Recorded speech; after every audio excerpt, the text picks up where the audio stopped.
ইয়া রাসূলুল্লাহ, আপনাকে ভালোবাসতে কোনো কারণ লাগে না। এখান থেকে যদি সেজদা দিয়ে কিয়ামতের দিনও উঠি, তারপর আল্লাহ তাআলা শুকরিয়া আদায় করে শেষ করতে পারবো না, শুধুমাত্র মুসলিম করে দুনিয়াতে পরিচয় দেওয়ার জন্য। আর এর উপরে আরেকটা বোনাস হিসাবে দিয়েছেন প্রিয় নবী মুহাম্মদ সাল্লাল্লাহু আলাইহি সাল্লামের উম্মত হিসাবে। আর উনি একজন ব্যক্তি যে ওনার মতো না কেউ ছিল, না কেউ আছে, আর না কেউ হবে। কি করেননি তিনি আমাদের জন্য, বলেন কি করেননি? নিঃস্বার্থভাবে সারাটা জীবন আমাদের ভালোবাসে গেছেন, আমাদের জন্য একের পর এক কষ্ট সহ্য করে গেছেন।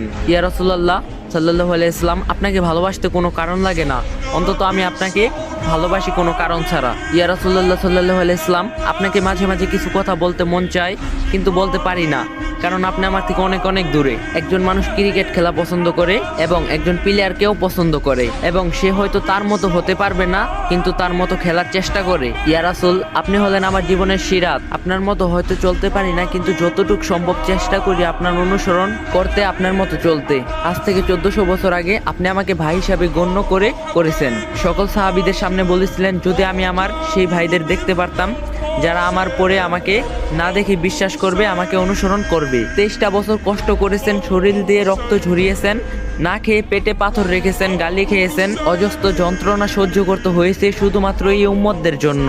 আমিও সেই উম্মতের একজন, আর আপনাকে ভালোবাসতে কোনো কারণ লাগে না আমার। নিঃস্বার্থভাবে ভালোবাসে গেছেন আমাদেরকে, অজস্রভাবে পানি ঝরিয়েছেন, চোখের রাতের পর রাত নামাজে কেঁদেছেন, কখনো নিজের জন্য নয়, শুধুমাত্র আমাদের এই উম্মতদের জন্য। কাল কিয়ামতের দিন আপনি আমাদের জন্য সুপারিশ করবেন, কবরে আপনাকে দেখানো হবে, আপনি তখন হবেন একমাত্র ভরসা আল্লাহর কাছে সুপারিশ করে জান্নাতে নিয়ে যাওয়ার, যেখানে নিজের মা বাবা ভাই বোন আত্মীয় স্বজন বলবে, তুমি কে, আমি তো তোমাকে চিনি না। নিজের মা, আপন মা যে সন্তানকে এক মুহূর্ত না দেখলে পাগলের মতো হয়ে যায়, সেই মাও বলবে, আমি তোমাকে চিনি না, আমার কোনো সন্তান ছিল না। যে বাবা সারাটা জীবন শেষ করে দেয় সন্তানকে সুখে রাখতে, সে বাবা বলবে, তুমি কে, আমি চিনি না, আমার কোনো সন্তান ছিল না। তখন আপনি এসে বলবেন, তুমি আমার উম্মত, আমার সাথে চলো, তখন আপনি হবেন সকল ভরসা। তারপরও আপনাকে কেন ভালোবাসে না? আর আজ আপনার চরিত্র নিয়ে কথা বলে কাফের মুশরিকরা। কষ্ট হয় যখন কোনো মুসলিম ভাই ওদের সাপোর্ট করে, ওদের জন্য চোখের পানি ফেলে।